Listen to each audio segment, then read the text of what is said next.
Vamos hoy a estudiar un pasaje. Vayan por favor a Jeremías 24. Jeremías capítulo 24. Como siempre, explicando un poco lo que estamos haciendo para la gente que nos visita y que no estén tan perdidillos. Nosotros empezamos a finales de diciembre a leer la Biblia y queremos pues seguir leyéndola cada día un pedacito. Aquí están las guías de agosto. Creo que por ahí quedan algunas por si alguno quiere llevarlas. Estamos leyendo Jeremías. Esta semana leímos del capítulo 21 hasta el 44. Entonces, cada semana leemos lo que toca para esa semana y el domingo tenemos una enseñanza de algún tema, algún capítulo, algún personaje que hayamos visto. Entonces ahí nos vamos a ubicar hoy. Hoy estamos en Jeremías capítulo 24, es un pasaje que leímos el lunes. Estamos viendo este libro de Jeremías que contiene tanto las historias como las profecías relacionadas con los últimos años de los reyes. Jeremías vivió en los últimos años de los reyes y estamos en este libro viendo esa transición entre el tiempo de los reyes y el tiempo de la cautividad. Israel, por su desobediencia, pues fue invadida primero por los asirios y unos años después por los caldeos, que son los babilonios, y ellos llegan desde las tierras del norte, invaden todo lo que es Israel, luego llegan hasta Judá, y en Jeremías vemos ese tiempo de transición. Por la desobediencia viene este juicio y ellos son pues llevados cautivos, muchos mueren, todo el país se dispersa, se separa. También es el tiempo que marca el inicio de la era de los gentiles, el tiempo de los gentiles, porque desde que ya no hay rey en Israel, desde que fue deportada toda esa gente a Babilonia, Israel no ha vuelto a ser cabeza de las naciones. Israel no ha vuelto a ser un país que esté sobre los demás países, sino que los reinos de los gentiles se levantaron. Asiria, luego Persia, los caldeos, luego Persia, luego Grecia, Roma, y hoy vivimos en un mundo que está, digámoslo así, estructurado en su mayoría bajo un sistema de gobiernos al tipo greco-romano, y eso es lo que predomina hoy en día. Entonces, estamos en un sistema de gobiernos gentiles. Eso empezó en el tiempo de Jeremías, en lo que hemos estado leyendo esta semana. Ahí empezó prácticamente el mundo como lo conocemos hoy. Y vamos a estudiar cuál era la voluntad de Dios para con Israel, con su pueblo, los judíos, en ese momento específico, porque algo estaba haciendo Dios en ese tiempo. No fue fortuito lo que estamos leyendo. Dios tenía un propósito para eso en ese momento y qué buscaba lograr. Y también pues recordaremos, según lo que hemos leído ya en los meses pasados, que esto ya estaba escrito. Si ellos desobedecían, esto iba a pasar. Ellos ya lo sabían, estaban en sus leyes, y también Dios mandó a los profetas. Entonces había una advertencia ya puesta desde antes. Sin embargo, la mayoría no quiso atender la voz de alerta, la mayoría no quiso escuchar el mensaje de advertencia y perecieron. Entonces hoy vamos a hablar acerca de lo que es escuchar y también acerca de lo que es atender. Escuchar es prestar atención a lo que se oye, es prestar atención a lo que se oye. ¿Me está escuchando? Sí. Entonces, si usted escucha, quiere decir que lo que entra por este oído se queda aquí, no sale por el otro. Exacto. Pero hay gente que oye y no escucha. Muchas veces nosotros oímos, pero no escuchamos. Es aplicar el oído para algo, es atender un aviso, un consejo, una sugerencia. Ahora, ¿qué es atender? Atender es aplicar el entendimiento. No es solo dejarse la idea ahí, porque uno puede escuchar y eso no lo mueve a hacer nada. Simplemente escuchó pero no atendió a la idea.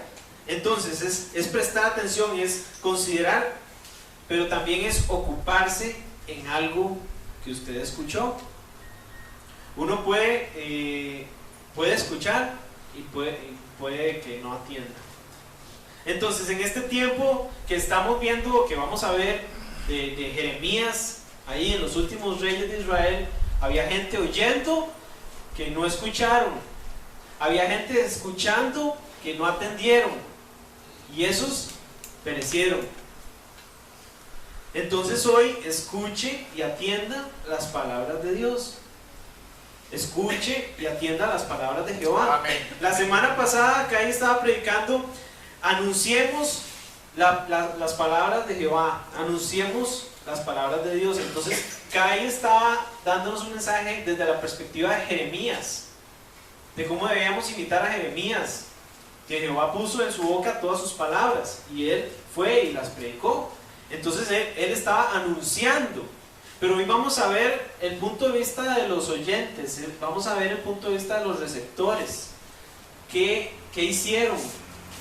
Y también nosotros como receptores escuchemos y atendamos a esas palabras, porque sabemos que somos llamados para ir a anunciarlas. Pero no vamos a anunciar un buen mensaje, o no vamos a anunciar nada si no somos escuchas y si no atendemos apropiadamente el llamado que Dios nos hace. Entonces hoy vamos a ver este mensaje. Jeremías 24 es la señal de los higos buenos y los higos malos. Vamos a ver todo el capítulo, es realmente pequeño, son 10 versículos, y pues vamos a dejar que Dios a través de estos 10 versículos nos exhorte a escuchar y a atender a sus palabras, a ver si somos obedientes o no. Oremos. Padre, gracias por la oportunidad de servirte, siendo pues una persona tan impía, tan pecadora, pero aún así pues usted se complace con los que lo obedecen, y quiero que esta mañana podamos ver en su Biblia el mensaje que tiene para nosotros, y que no lo tuerza ni lo distorsione a mi antojo, sino que simplemente pueda sacar la enseñanza de sus palabras. En el nombre de Jesucristo su Hijo. Amén. Muy bien. Vamos a dividir el capítulo en 3 partes. Primero, del versículo 1 al 3, tenemos lo que es la visión. La visión, pues tenemos que ver qué fue lo que vio Jeremías. En el versículo 4 al 7, Dios nos da la interpretación del camino correcto.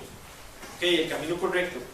Y también en el versículo del 8 al 10 vamos a ver la interpretación del camino errado. ¿Cuál era el camino correcto? ¿Cuál era el camino errado? Leamos el versículo del 1 al 3 y luego vamos a entrar en contexto para que todos estemos bien ubicados en lo que estamos estudiando. Jeremías 24 del 1 al 3. Después de haber transportado Nabucodonosor, rey de Babilonia, a Jeconías, hijo de Joacim, rey de Judá, a los príncipes de Judá y los artesanos y herreros de Jerusalén, y haberlos llevado a Babilonia, me mostró Jehová 2 cestas de higos puestas delante del templo de Jehová. Una cesta tenía higos muy buenos, como brevas, y la otra cesta tenía higos muy malos, que de malos no se podían comer. Y me dijo Jehová: ¿qué ves tú, Jeremías? Y le dije: higos buenos y malos, muy malos, que de malos no se pueden comer. Entonces, quiero ubicarlos en el contexto. Quiero que ustedes oigan y escuchen en este momento para que entiendan de lo que estamos hablando. El contexto de la visión. Aquí habla del año después de que Jeconías, hijo de Joacim, fue llevado cautivo. Esto es en el año 597 a.C. Entonces ubíquese en la historia, pues estamos hablando de historia real. 600 años antes de Cristo ocurrieron estas cosas que nosotros vamos a ver hoy. 600 años antes de Cristo estaba este hombre Jeremías ahí, tuvo esta visión de Dios y Dios le mostró 2 cestas. ¿Ok? ¿Por qué estaba pasando esto? Bueno, los reyes de Israel y los reyes de Judá pues se habían desviado en pos de los ídolos, el pueblo los había seguido, y estos últimos reyes estaban viviendo en una época de crisis. No sé si ustedes recuerdan que Salomón, el hijo de David, vivió en una época de prosperidad donde más bien la gente iba y le llevaban regalos y tenía oro y tenía de todo lo que pudiera querer y había paz en todo el territorio. Bueno, este no es el panorama en el momento en que estamos leyendo. En el momento en que estamos leyendo hay guerra, hay invasión, hay hambre, hay dolor. Es un tiempo de crisis porque del norte están viniendo invasores. Entonces no hay paz en Israel, no hay paz en Judá. Y el rey dice que Jeconías, hijo de Joacim, rey de Judá, fue llevado cautivo. Entonces el rey, el principal del pueblo, el que podía tal vez llamar a la acción a la gente, fue llevado preso, prisionero allá, hacia el norte. Entonces esta invasión en que el rey fue llevado prisionero fue la primera de varias invasiones a Jerusalén. En esta invasión la ciudad no fue destruida. Entonces ellos, los babilonios, pusieron como títere o como, digámoslo así, como un rey ahí suplente al servicio de ellos, a Sedequías, que no era, digámoslo así, el rey que debía estar pues por linaje, pero bueno, ponen al hermano de Joaquín o de Jeconías como rey ahí y le dicen, bueno, usted tiene que servirnos a nosotros, y se llevan al otro rey para allá, hacia el norte. En esta invasión se llevaron aproximadamente 3.000 hombres, posiblemente con sus familias y con sus cosas, y el rey que estaba en Babilonia era Nabucodonosor. Y él, en el 8º año de su reinado, fue que se llevó a estos hombres y mujeres cautivos allá en la primera invasión. ¿Okay? En estos acontecimientos lo que vemos es el cumplimiento de lo que estaba escrito en la ley de Moisés, ni más ni menos. O sea, todo lo que estaba escrito acerca de ellos se estaba llevando a cabo. Ahora, habla de unas cestas, unas canastas como aquellas, no sé, tal vez más grandes, de higos. ¿Alguien sabe lo que es un higo? ¿Alguien ha comido higos? Sí. Muy poquito. Muy poquito. ¿Alguien ha visto el higo así en el árbol? ¿Sí? ¿Y yo no? Ok, dichoso. Ya somos dos. Dicen que son dulces. Bueno, es un fruto, es el fruto comestible de la higuera. La higuera. Dice que es de forma parecida a la pera y es verde, verde por fuera y tiene pulpa roja, ¿verdad? Ahora es curioso porque la higuera tiene dos frutos. La higuera tiene dos frutos, es curioso porque que yo sepa, el manzano solo da manzanas, ¿verdad? Y no sé, el árbol de cas, yo sé que da cas, pero resulta que la higuera da dos frutos. Uno es el higo. Entonces imagínense, no sé, bueno, yo aquí ando una naranja. No es como una pera. Es pequeña, es realmente pequeña y es más o menos, el higo es como de este tamaño, pero de forma de una pera. Ok, dejamos mi naranja por aquí. Vamos a ver el contenido de la visión, porque ya estamos ubicados en el contexto. 600 años antes de Cristo, el reino está en crisis. El rey ha sido llevado prisionero y pusieron a su hermano como rey y las cosas están terribles en Jerusalén. Entonces en este momento viene esta visión sobre Jeremías y vamos a leer qué fue lo que vio. Versículo 2. Una cesta tenía higos muy buenos, como brevas, y la otra cesta tenía higos muy malos, que de malos no se podían comer. Ok, entonces tenemos dos cestas. Una cesta con higos buenos, de esos que uno dice, ¿y cuánto valen, verdad? Como los aguacates que compramos ayer, que eran como este tamaño. Pero bueno, había otra cesta que tenía higos malos, muy malos. No dice si es que estaban podridos, si estaban viejos, o si que simplemente la cosecha había sido muy mala y no crecieron y se quedaron ahí todos secos. La cosa es que ni se podían comer. ¿Alguien sabe qué es una breva? No. ¿Y ustedes cuando estaban leyendo no se preguntaron qué era una breva? Porque dice que una cesta tenía higos muy buenos, como brevas. ¿Qué es una breva? Es un higo, pero más grande. Es un higo más grande, muy bien. El higo tiene dos frutos: la breva en su primer cosecha y el higo en la segunda. Y son diferentes, pero son frutos. Bueno, en realidad el higo es una infrutescencia. Es curioso ese árbol, pero tiene dos frutos. Entonces, el higo, digámoslo así, que sea una naranja de este tamaño o como una pera de este tamaño. Bueno, la breva, aunque no es tan dulce como los higos, pero es más grande. Es más grande, entonces es muy preciada porque es mucho más grande el fruto. Entonces, lo que estamos viendo en la canasta sabrosa son higos dulces, ¿verdad? Higos deliciosos del tamaño de una breva. Entonces, usted dice, qué buenos esos higos. Por eso dice que eran muy buenos. Entonces ya tienen una buena enseñanza de hoy. Ya saben lo que es una breva. Bueno, conocimiento general. Cuando ustedes encuentren una palabra en la Biblia que no saben qué es, busquen un diccionario. Busquen un diccionario para que tengan el cuadro completo. Y seamos personas cada vez más instruidas y más conocedores de lo que realmente la Biblia dice. Porque si me quedo solo con esto, pues no estoy entendiendo que eran unos higototes, como brevas. Pero la otra cesta, la otra cesta tenía higos muy malos, higos que ni siquiera se podían comer.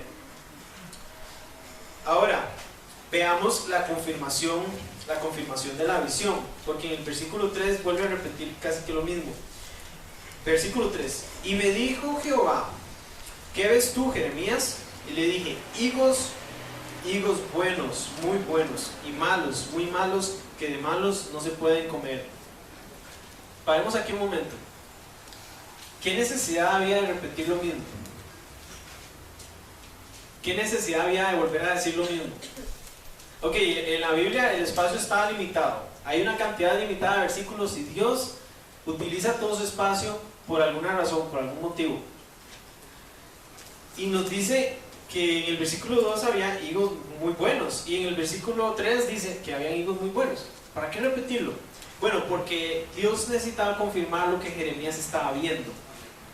Paremos un momento. ¿Cuál era la visión? Que habían dos canastas y en cada canasta habían higos, unos que estaban buenos, otros que estaban malos. Punto. Vea que Jeremías no está dándole ningún interpretado a lo que está viendo, interpretación a lo que está viendo. Jeremías le dice, Dios, lo que veo son dos canastas con higos. Eso es todo. Ese es el papel del predicador. El papel del predicador no es agregar sus propias opiniones a lo que ve en la visión, o en este sentido nosotros en la palabra de Dios. El papel del predicador es decir, son dos canastas y tienen higos, para que luego venga Dios y dé la interpretación de la visión. Porque si Jeremías hubiera dicho, bueno, a mí me parece que esta canasta simboliza al rey de Asiria, y a mí me parece que esta otra canasta simboliza al rey de, no sé, Egipto, y esta otra simboliza a los habitantes de África, y entonces ya está dando sus propias interpretaciones, está ya poniendo sus palabras a estorbar en medio del mensaje. Ahora, entonces, ¿qué es lo que pasa con muchos predicadores hoy en día? Y que eso es lo que tenemos que tener cuidado.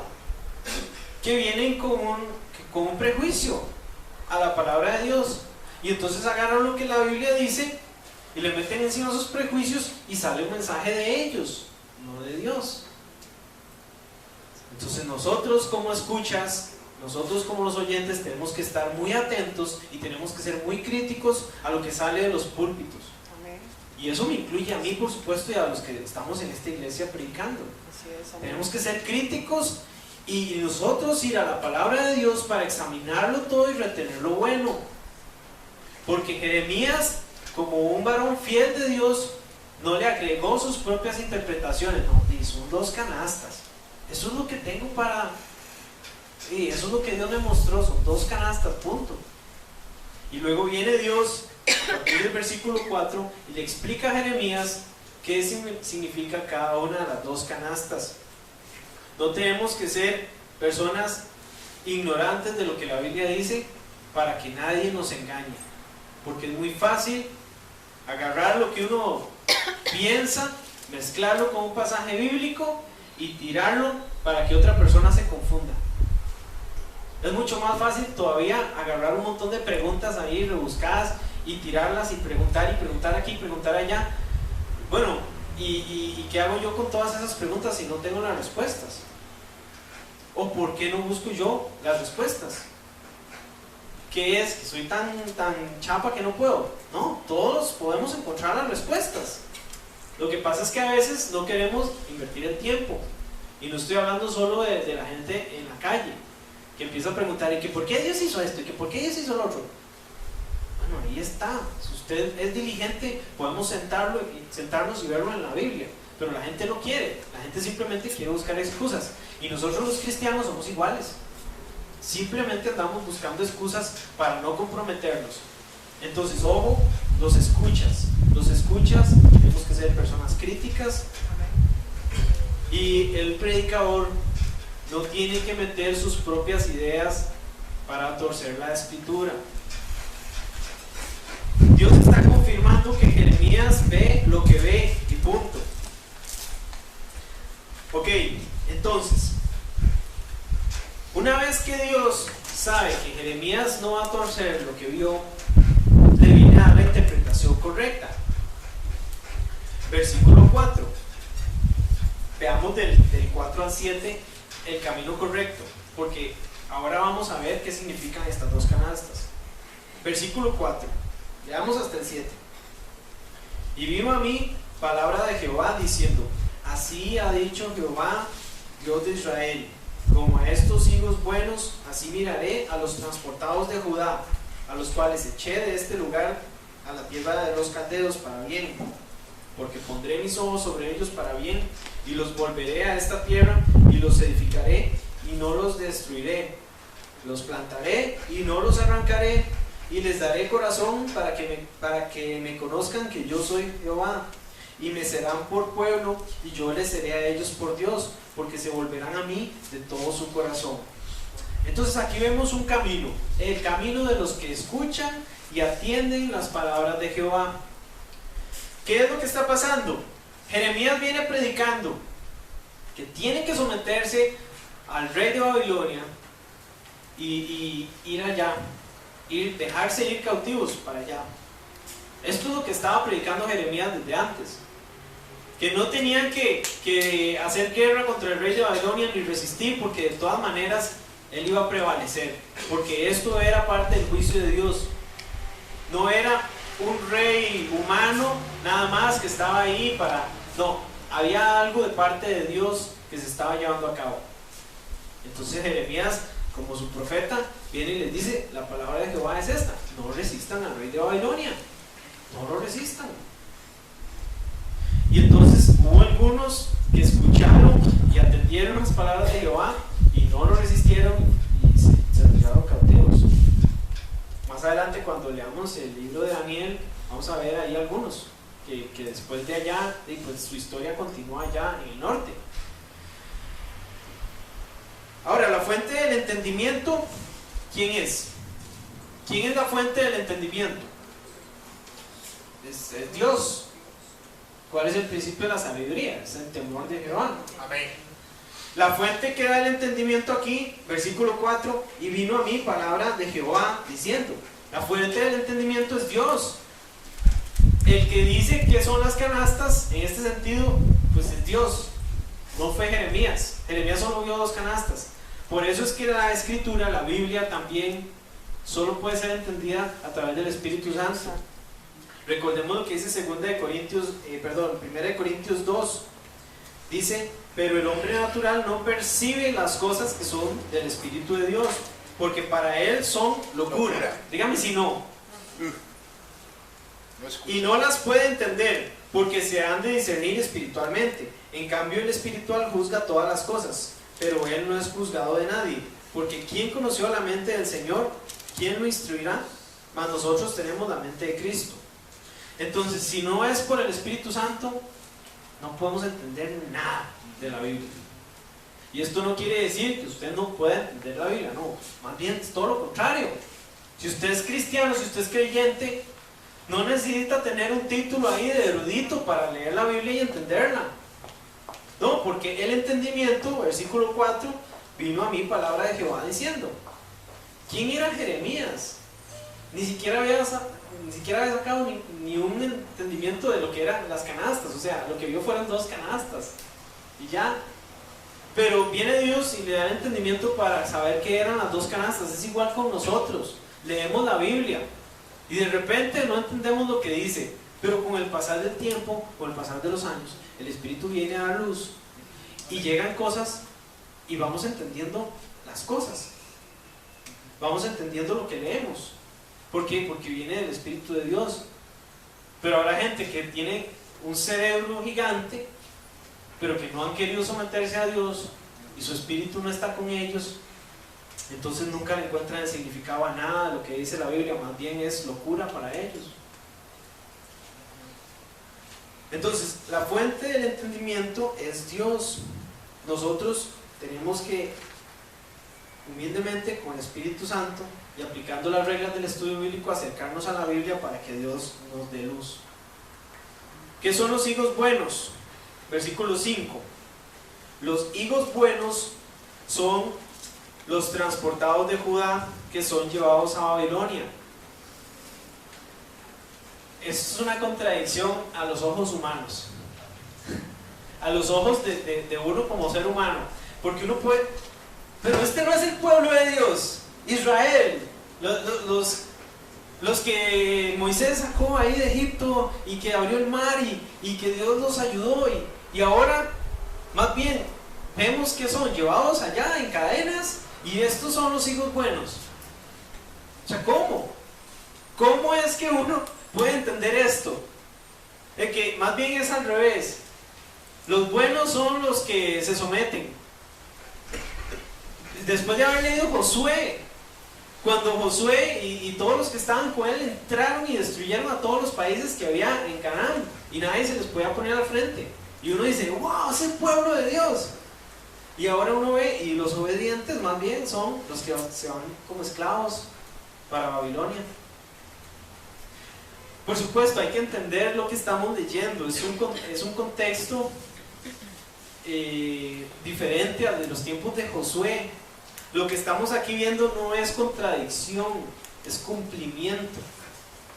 No estamos viendo contradicción, es cumplimiento, porque ya estaba escrito que si los israelitas iban en pos de los ídolos y dejaban la ley de Jehová, esto iba a pasarles. Entonces no tenemos que entender mal. No, ellos siguen siendo el pueblo de Dios en ese momento que estamos leyendo. Es solo que ya cambió el tiempo. Ellos están en desobediencia. Y lo que había sido escrito, por ejemplo, en Deuteronomio 28, sobre ellos se apartaron en pos de Dios para ir a los ídolos y hacer un montón de abominaciones. Y estaba escrito en la ley, y era un pacto que Dios tenía que cumplir, y lo está cumpliendo en este momento que estamos leyendo. Hay cumplimiento. Entonces, los que se sometan al juicio están en la voluntad de Dios. ¿Por qué? Porque la voluntad de Dios era darles juicio a cambio de su desobediencia.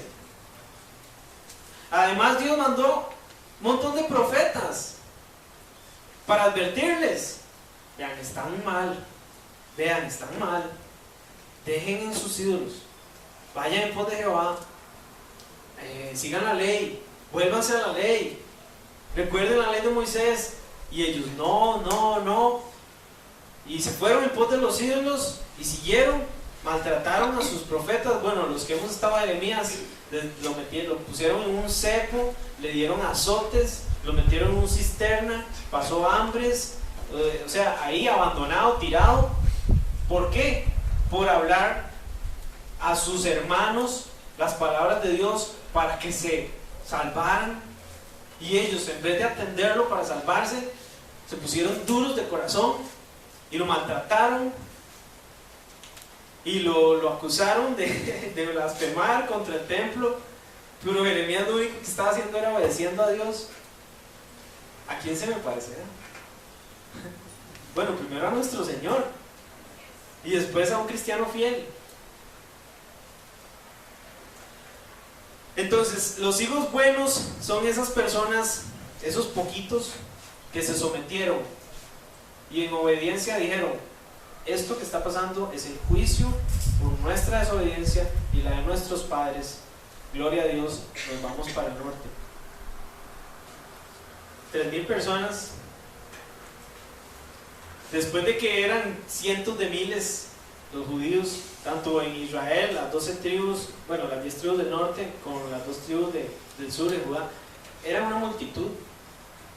Y en este momento de la primera invasión con Jeconías, fueron 3,000 hombres los que se fueron nada más para allá con sus familias. Y luego viene otra invasión, y son otros poquitos que van para arriba nada más.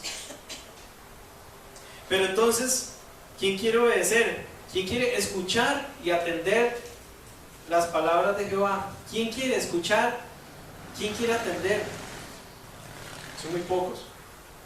Pero la cautividad dice claramente que era para bien, para bien, para bien. Había algo que Dios quería hacer con ellos, para bien. Por supuesto, era su pueblo. Él tenía que castigarlos con vara por lo que estaban haciendo, pero al final el fruto del castigo iba a ser para bien. Versículo 6, veamos la provisión de Dios. Porque pondré mis ojos sobre ellos otra vez, para bien. Y vean lo que Dios promete. Número 1, los volveré a esta tierra. Los volveré a esta tierra. ¿Quién? Dios, no ellos. Ellos iban como esclavos. Ellos iban a un reino de un rey poderoso, el gobernador de todo el mundo, digámoslo así, en ese tiempo. ¿Qué iban a poder hacer ellos contra ese rey? Nada. Pero dice que Dios los volverá a esta tierra. Él promete regresarlos. Y también promete edificarlos. Los edificaré y no los destruiré. ¿Qué pensaría usted si llega un rey, nos invade nuestro país, destruye nuestras ciudades, mata a nuestros amigos y hermanos y nos lleva prisioneros allá? Lo primero que pensaría yo es: cuando llegue allá me cortan el cuello. Y si cuando llegue allá voy a morir de hambre. Cuando llegue allá, Costa Rica dejará de existir. O sea, nos vamos a morir todos. Y vea lo que dice ahí. Dice que más bien no los destruiré, más bien los edificaré. Entonces les está prometiendo que aunque van como esclavos, van a prosperar allá arriba. Los va a edificar. Se van a convertir otra vez en un país poderoso allá arriba, en la esclavitud. ¿Cómo? Bueno, Dios lo hará. Aleluya. Y Dios lo hizo. Y luego dice que los plantaré y no los arrancaré. Es decir, Dios promete que Israel seguiría siendo una nación, un pueblo. 3,000 la primera vez, unos cuantos más las demás veces. O sea, un puñito de personas. Y Dios promete que ese puñito, ese remanente, iba a volver a nacer una nación. Y ellos le creyeron, los que se fueron, porque ellos escucharon y atendieron las palabras de Jehová. Y también promete volver a hacerlos su pueblo. Versículo 7, y les daré corazón para que me conozcan que yo soy Jehová. ¿Por qué se fueron? ¿Por qué vino la invasión? ¿Por qué vino el desastre? ¿Por qué vino la crisis? Porque ellos tenían un corazón desviado, corrompido. Tenían un corazón inclinado hacia los ídolos. Tenían un corazón inclinado al mal. Y por esto viene el juicio. Pero vean lo que dice Dios: que a esos que escucharon y atendieron les daría un corazón para que conocieran. Dice que yo soy Jehová, y me serán por pueblo, y yo les seré a ellos por Dios. Lo que siempre Dios quiso. Aleluya. Porque se volverán a mí de todo su corazón. Se volverán a mí de todo su corazón. Y este es el resultado del juicio. Este es el resultado. Los que iban a estar allá padeciendo este juicio, se volverían, se arrepentirían y nunca más se volverían a los ídolos. Este era el objetivo de Dios detrás de toda esta escena. El objetivo de Dios era que Israel volviera a ser su pueblo. Es que habían dejado ya de ser su pueblo, habían dejado ya de ser nación santa, de sacerdotes que inspiraran a los demás pueblos a ir a buscar a Dios. No, eran una nación abominable. Y por esto viene toda esta destrucción, porque Dios lo que quiere es que vuelvan a ser su pueblo, con un corazón que esté entregado completamente a Él. Y ellos se fueron para el norte. Y nosotros sabemos, por lo que podemos leer en Esdras y en Nehemías, que el pueblo que regresó, o por ejemplo lo que vemos en Daniel, el pueblo que estuvo allá en el norte, se volvió a Dios de todo su corazón y volvieron a ser su pueblo, y Dios los mandó de regreso 70 años después, y ellos eran nuevamente un pueblo inclinado al Señor. Y vea, yo sé, Israel, después de que regresaron de la cautividad, digamos, después de los 70 años, regresaron, reconstruyeron Jerusalén, reconstruyeron el templo, lo podemos leer ahí en Esdras y Nehemías, y luego se volvieron otra vez a desviar, se corrompieron. Cuando llegamos al tiempo de Jesús, eran una nación súper religiosa, pero era una religión falsa, era una religión vacía, no tenían realmente fe, no tenían realmente ese amor por la ley, ese amor por el Señor. Era solo apariencia, como los fariseos. Pero vea, después de la cautividad, Israel nunca volvió a caer en idolatría. Nunca volvieron a ir en pos de los ídolos, nunca volvieron a ir en pos de los dioses. Por lo menos aprendieron esa lección. Y los judíos fueron súper celosos de la ley de Jehová después que regresaron del cautiverio. Sí, cayeron en otro montón de pecado. Y de verdad, cuando viene Jesús, ellos más bien son fanáticos religiosos y también un montón de hipócritas y todo, pero no eran idólatras. Entonces se fueron más bien para el otro lado de la balanza. Lo que podemos ver aquí es que después de la cautividad, después de esos azotes que Dios les dio a ellos, bueno, Israel nunca volvió a caer en idolatría. Entonces vea, por lo menos ellos aprendieron la lección. Y el pueblo que vemos nosotros en Esdras y en Nehemías, en esos libros, pues eran realmente sinceros de corazón y se habían arrepentido. Dios logró hacer que Israel volviera a ser su pueblo a través de este castigo, a través de este cautiverio. Pero vea el camino errado, vea el camino de la terquedad y el camino del orgullo y de la soberbia. Versículo 8 al 10. Y como los higos malos, que de malos no se pueden comer, así ha dicho Jehová, pondré a Sedequías, rey de Judá, a sus príncipes y al resto de Jerusalén que quedó en esta tierra, y a los que moran en la tierra de Egipto, y los daré por escarnio y por mal a todos los reinos de la tierra, por infamia, por ejemplo, por refrán, y por maldición a todos los lugares a donde yo los arroje. Y enviaré sobre ellos espada, hambre y pestilencia, hasta que sean exterminados de la tierra que les di a ellos y a sus padres. ¿Quién quiere ser necio? ¿Quién quiere ser desobediente? ¿Quién quiere oír y no escuchar? Escuchar y no atender. Son higos. Son higos que no se pueden comer. Son higos malos. Y estos israelitas, la mayoría del pueblo, incluyendo a Sedequías y a sus príncipes, no quisieron escuchar. Se rebelaron contra el rey de Babilonia, se rebelaron contra la voluntad de Dios, se rebelaron contra su profeta Jeremías y se rebelaron contra la ley que ya estaba escrita de que vendría juicio por su desobediencia. ¿Qué es lo que vemos en ellos? No querían admitir que eran malos, no querían admitir que eran idólatras, no querían admitir que se habían equivocado. No, ellos seguían pensando, vamos a pelear con nuestras fuerzas humanas. Es más, van a buscar la ayuda de Egipto. Van a ir hacia el sur, hacia Egipto, donde ellos fueron esclavos, donde fueron maltratados, de donde Dios los sacó y les dijo: nunca regresen por ese camino. Egipto es un cuadro del mundo, de lo mundano, de lo terrenal. Y ellos van hacia el sur, contrariamente hacia donde Dios les está diciendo. Van a buscar su provisión en Egipto, en el norte, en el sur. Es el camino errado. Es el camino torcido. Es un fruto podrido o un fruto seco que no se puede comer. Vea, ellos vuelven su mirada hacia el mundo, hacia Egipto. Ellos no vuelven su mirada hacia Dios ni a su ley. Ellos son un fruto desobediente.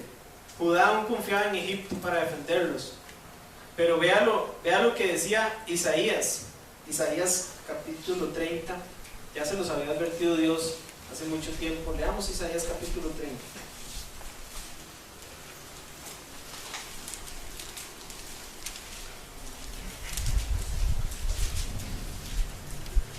Hace tantos años que ya Dios los había advertido, y aún ellos en su necedad son igual que nosotros, o somos igual que ellos. Isaías 30, leamos versículo del 1 al 3. Ay de los hijos que se apartan, dice Jehová, para tomar consejo y no de mí, para cobijarse con cubierta y no de mi espíritu, añadiendo pecado a pecado, que se apartan para descender a Egipto y no han preguntado de mi boca, para fortalecerse con la fuerza de Faraón y para poner su esperanza en la sombra de Egipto. Pero la fuerza de Faraón se os cambiará en vergüenza y el amparo en la sombra de Egipto en confusión. Y también Jeremías 15:5 dice: así ha dicho Jehová, maldito el varón que confía en el hombre y pone carne por su brazo, y su corazón se aparta de Jehová. ¿Dónde está María Elena? Está operadita. Ay, qué torta. Ella me había preguntado sobre este versículo de Jeremías 15.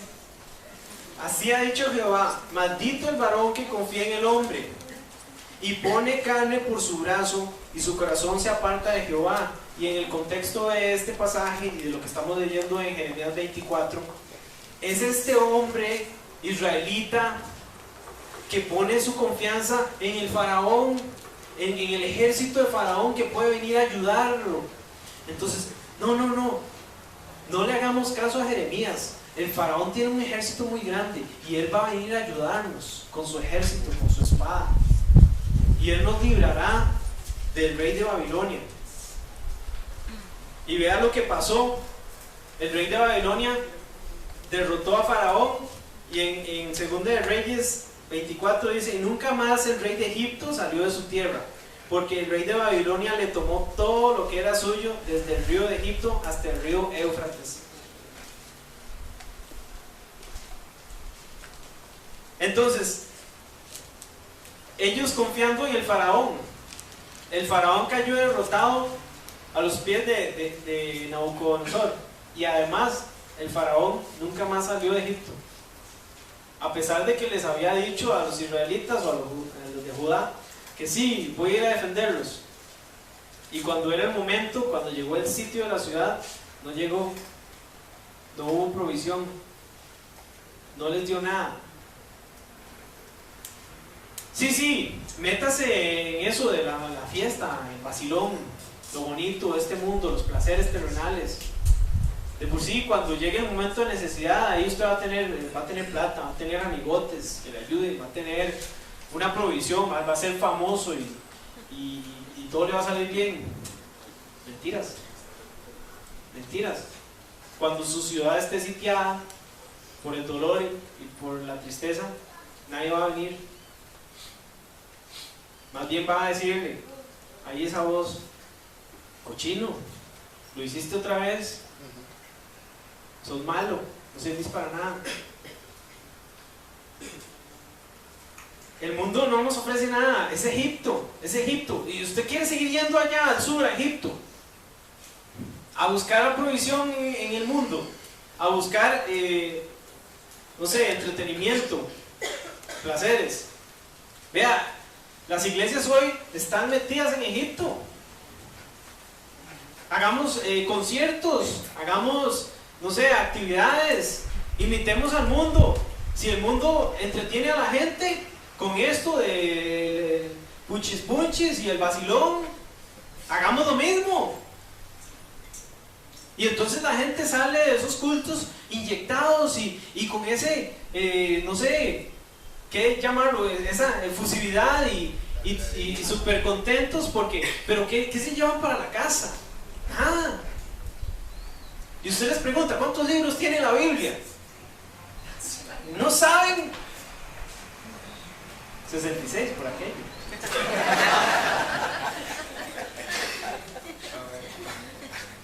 Gracias. Sí, es cierto. Vean, no les estoy mintiendo. Hemos ido a conciertos que supuestamente son cristianos, a predicar la Biblia en las filas que van entrando a esos conciertos. Y yo les pregunto, ¿cuántos libros tiene la Biblia? Y la gente no sabe. Entonces es una tristeza porque ahí van a ese concierto a pegar brincos, pero no se han llevado nada para la casa, no se han llevado nada en su corazón. Es Egipto, es adoptar el sistema del mundo en la casa de Dios y no se puede, no se puede. No, más bien, ¿cuál es la voluntad de Dios? Porque para ellos era ir al norte, someterse como unos esclavos en una tierra extraña. ¿Y cuál es para nosotros? Ser embajadores, ser extranjeros en un mundo que no nos pertenece. Sí, tenemos que estar allá, pero ¿qué? Para ser embajadores, no para mezclarnos con el mundo. No, tenemos que ir. Y sí, es un reino gentil. Nabucodonosor era un rey gentil, no era un rey judío. Tenemos que estar en el mundo, pero ¿haciendo qué? Haciendo la voluntad de Dios. No buscando ayuda o soporte o de diversión en el mundo, porque es absurdo, es absurdo, nos va a fallar, como Faraón le falló a Judá, nos va a fallar, no nos va a dejar nada, más bien nos va a dejar, como dice aquí, en la sombra de Egipto en confusión, nos va a dejar confundidos, nos va a dejar derrotados. Vea Jeremías 37. Jeremías 37, versículo 6. Jeremías 37, versículo 6. Eso también lo leímos esta semana.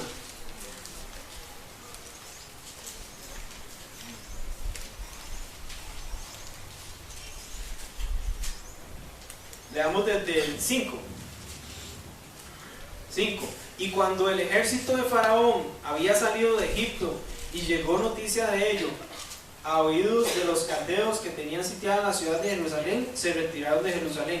Entonces vino palabra de Jehová al profeta Jeremías diciendo, vea lo que iba a pasar, porque Faraón había salido para ir a defender a Judá y ellos estaban confiando en eso, pero vea lo que dice Dios.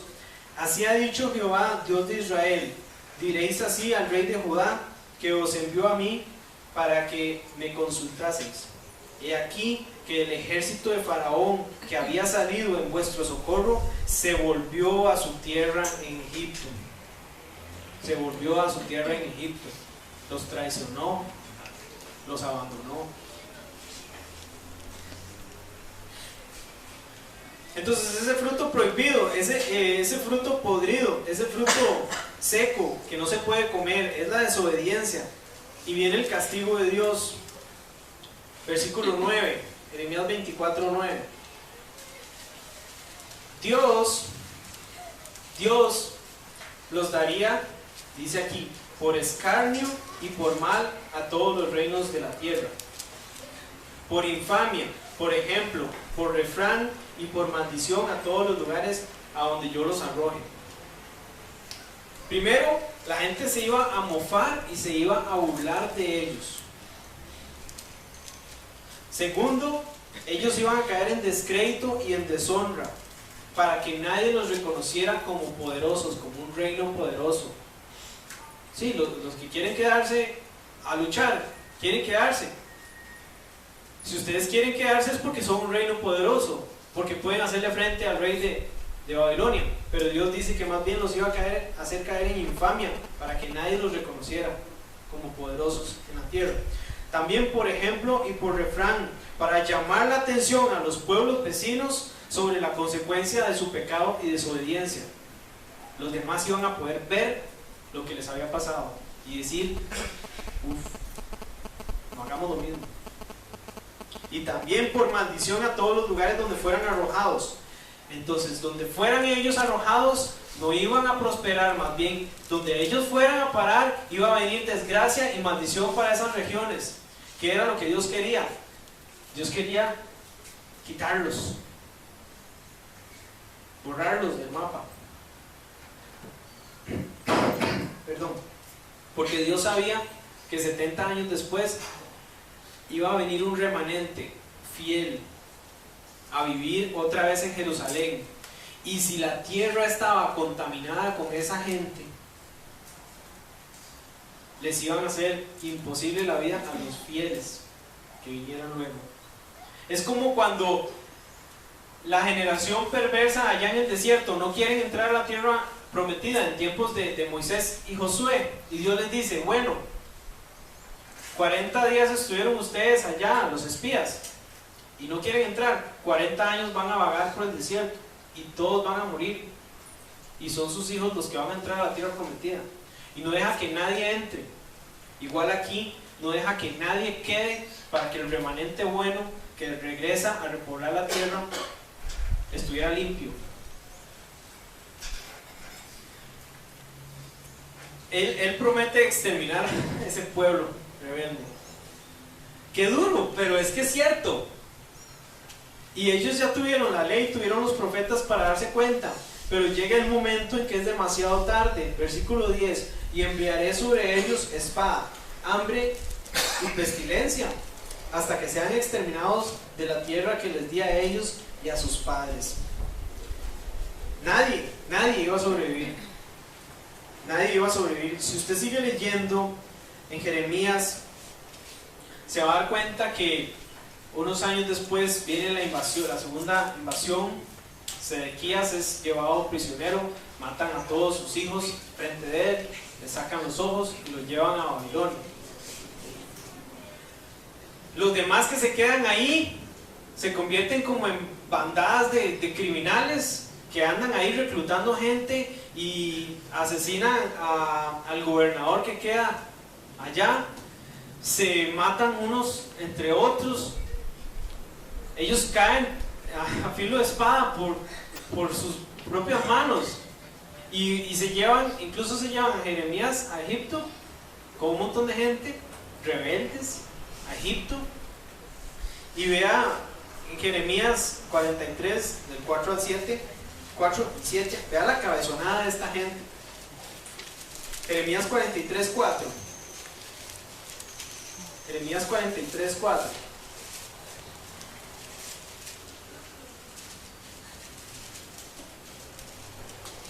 No obedeció pues Johanán, hijo de Carea, y todos los oficiales de la gente de guerra y todo el pueblo a la voz de Jehová para quedarse en tierra de Judá.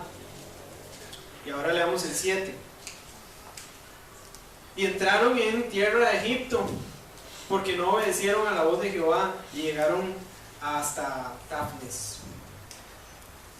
Y estando allá en Egipto, Jeremías les vuelve a profetizar. En el 44 dice que Jeremías le dijo a todo el pueblo y a todas las mujeres: oíd palabra de Jehová, todos los de Judá que estáis en tierra de Egipto. He aquí que yo velo sobre ellos para mal y no para bien, y todos los hombres de Judá que están en tierra de Egipto serán consumidos a espada y de hambre, hasta que perezcan del todo. A pesar de todos sus esfuerzos de Jeremías, pesar de todo su vida dedicada a hablar de la palabra de Jehová, muy pocos escucharon y muy pocos atendieron el mensaje. La semana pasada vimos esto del ejemplo de Jeremías, que él anunciaba la palabra de Jehová y nosotros debemos hacer lo mismo. Bueno, muy pocos escucharon a Jeremías, muy pocos nos van a escuchar a nosotros, muy pocos, casi nadie. Déjeme decir,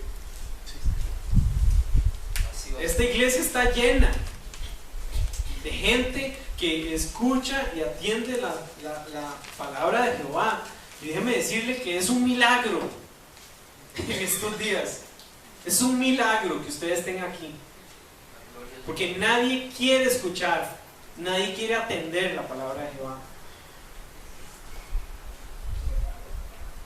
Es igual que en los días de Jeremías. Y vea, por lo menos a nosotros no nos han amarrado en un cepo, ni nos han tirado en un cisterna ahí. Sí, pero hay países donde sí lo hacen. Y déjeme decir, se han burlado de usted, le han dicho cosas porque usted quiere ser fiel a lo que dice la Biblia, no lo que dice Egipto, el mundo. Ha encontrado oposición por querer ser obediente a la palabra de Dios. Yo estoy en lo mismo, estamos en lo mismo, hay oposición y nadie va a querer escuchar. Bueno, vea el ejemplo de Jeremías. Jeremías podía haberse ido para Babilonia y allá lo iban a tratar bien, pero Jeremías, no por desobediencia para irse a Egipto, no, Jeremías, por su amor a los que lo maltrataban, por su amor a Dios y a sus hermanos del pueblo de Israel, se fue hasta Egipto con ellos para seguirles hablando, para seguirles diciendo: váyanse de Egipto, salgan, vamos, obedezcan la palabra de Dios, vamos, vamos, escuche, atienda. Y nadie. Pero bueno, seamos como Jeremías entonces. Entendemos ya la aplicación histórica.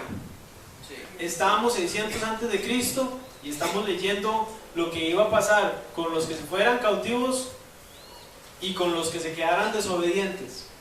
Era el justo juicio de Dios que ya había sido escrito en la ley, que ellos mismos pactaron con Dios, y también había sido advertida por los profetas.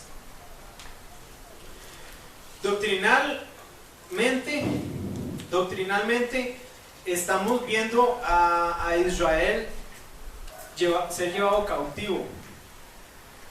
Durante la tribulación, digamos en el futuro, igual va a haber persecución con los judíos, para el pueblo de Israel.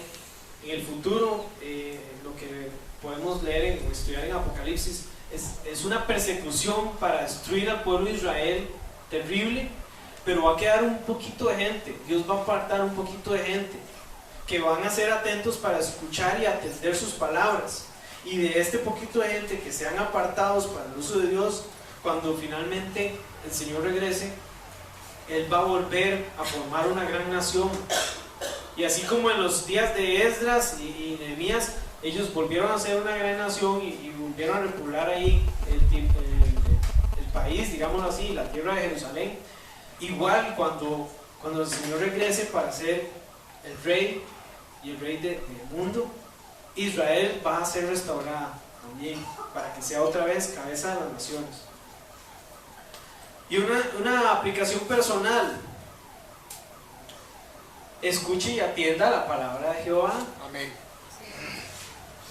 No sea como esos higos feos, malos, que no se pueden comer. Sea más bien un hijo bueno. Sea obediente. Vea, yo sé, la gente no quiere escuchar la Biblia, no quiere escuchar la palabra de Dios. Cuesta. Si usted no entiende nada de la Biblia, nada, pero naditica nada. Bueno, primero pregúntese: ¿será que yo me convertí realmente? ¿Será que yo tengo el Espíritu Santo? ¿Será que yo me arrepentí de mis pecados? ¿O será que más bien todavía tengo un pie en Egipto?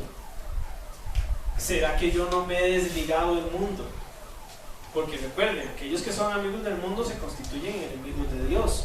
¿Y cómo va a ser salvo un enemigo de Dios? Puede ser que usted se está engañando por haber repetido una frase ahí como fórmula mágica. Eso no le da a usted la salvación. Eso no le hace a usted salvo. La salvación no es así como un tipo de oración mágica tipo Harry Potter. No, que usted nada más dice unas palabras y ¡pam!, ya es salvo. No, ahí tiene que haber un arrepentimiento genuino en su corazón. Aleluya, amén. Usted tiene que arrepentirse de sus pecados. Escúchelo bien, escuche y atienda. Usted ha pecado, usted ha desobedecido a Dios, y como el pueblo de Israel en el tiempo de Jeremías, viene un juicio. Los hombres de ese tiempo no quisieron escuchar hasta que fue demasiado tarde. Los hombres de nuestros días no quieren escuchar. Y como leímos ahora cuando Oscar estaba al frente, Dios es paciente, no queriendo que nadie perezca. Aleluya. Y es paciente para con nosotros, para que vayamos a testificar. Pero un día de estos, Dios va a decir: hasta aquí llegó. Y viene el tiempo, cambia de época. No se sabe cuándo. Así como usted no sabe cuándo va a morir. Entonces, ya sea que vengan los tiempos finales, ya sea que usted llegue a sus tiempos finales, igualmente un día de estos va a tener que estar ahí delante del Creador. ¿Qué le va a decir? Es decir, yo hice muy buenas cosas allá en el mundo, o yo te entregué el corazón. Jesucristo murió en la cruz por los pecados, pero no de todos, porque no todos van a querer arrepentirse. La provisión de Él alcanza para todos, porque Él es infinito. Así como la provisión de Dios a través de Jeremías alcanzaba para todo el pueblo. Si todo el pueblo de Israel se hubiera ido para el norte, hubieran estado bien. Pero siguieron necios y se fueron a Egipto. Y así hoy igual, la gente sigue necia y se va al mundo en vez de venir a los pies del Señor Jesucristo. ¿Qué podemos hacer? Nadie puede obligar a nadie a escuchar y atender. Solo podemos seguir como Jeremías, predicando y predicando y predicando. Jeremías 29:19 dice: por cuanto no oyeron mis palabras, dice Jehová, que les envié por mis siervos los profetas, desde temprano y sin cesar, y no habéis escuchado, dice Jehová. Y nosotros que somos cristianos, nosotros también debemos escuchar y atender las palabras de Jehová que están en nuestra Biblia. No se desvíe en pos del mundo, no se desvíe en pos de los ídolos, del dinero, del trabajo, del materialismo. No se desvíe en pos de los predicadores que le ofrecen a usted el mundo y sus placeres y ese entretenimiento pasajero. Son charlatanes, son falsos y ni siquiera conocen la Biblia. O tal vez sí la conocen, pero la tuercen para su propio beneficio, porque les llenan la billetera de dinero. Vea, pero todos ellos van a tener que dar cuentas por lo que están haciendo. Romanos 2, del 4 al 5. Y con esto terminamos. Escuchen y atiendan. No menosprecie la paciencia de Dios, no menosprecie su benignidad. Romanos capítulo 2, versículo 4 y 5. O menospreciáis las riquezas de su benignidad, paciencia y longanimidad, ignorando que su benignidad te guía al arrepentimiento. Aleluya. Si usted no es cristiano, la benignidad de Dios le está guiando al arrepentimiento. Si usted ya es cristiano, también, para que corrija sus caminos. pero por tu dureza y por tu corazón no arrepentido, atesoras para ti mismo ira, para el día de la ira y de la revelación del justo juicio de Dios. Aleluya. Entonces, un día de estos todo va a pasar, todo esto, mi vida, la suya, este mundo, un día de estos todo va a pasar. ¿Habrá sido usted de los que escucharon y atendieron el llamado de Dios? Le pregunto. En esta iglesia estamos para servirles. Si usted quiere crecer, si usted quiere fortalecerse, si usted quiere aprender la Biblia, estamos aquí para ayudarle. Si usted tiene problemas, todos los tenemos, pero en esta iglesia estamos para ayudarle, para ser hermanos, para ser soportes unos con otros. Aquí en esta iglesia no estamos haciendo un negocio de la fe. Honestamente se los digo. Este es un lugar de entrenamiento para que usted pueda crecer y salir allá y ser testimonio de vida y con la boca hablar el mensaje, proclamar las buenas nuevas. Venga, métase, participe de esto, no se pierda la dicha de participar de esto, porque cuando todo haya pasado, ¿qué le quedará? No menosprecie la paciencia de Dios, no menosprecie su benignidad. Romanos capítulo 2, versículo 4 y 5. ¿O menospreciáis las riquezas de su benignidad, paciencia y longanimidad, ignorando que su benignidad te guía al arrepentimiento? Aleluya. Si usted no es cristiano, la benignidad de Dios le está guiando al arrepentimiento. Si usted ya es cristiano, también, para que corrija sus caminos. Pero por tu dureza y por tu corazón no arrepentido, atesoras para ti mismo ira, para el día de la ira y de la revelación del justo juicio de Dios. Aleluya. Entonces, un día de estos todo va a pasar, todo esto, mi vida, la suya, este mundo, un día de estos todo va a pasar. ¿Habrá sido usted de los que escucharon y atendieron el llamado de Dios? Le pregunto. En esta iglesia estamos para servirles. Si usted quiere crecer, si usted quiere fortalecerse, si usted quiere aprender la Biblia, estamos aquí para ayudarle. Si usted tiene problemas, todos los tenemos, pero en esta iglesia estamos para ayudarle, para ser hermanos, para ser soportes unos con otros. Aquí en esta iglesia no estamos haciendo un negocio de la fe. Honestamente se los digo. Este es un lugar de entrenamiento para que usted pueda crecer y salir allá y ser testimonio de vida y con la boca hablar el mensaje, proclamar las buenas nuevas.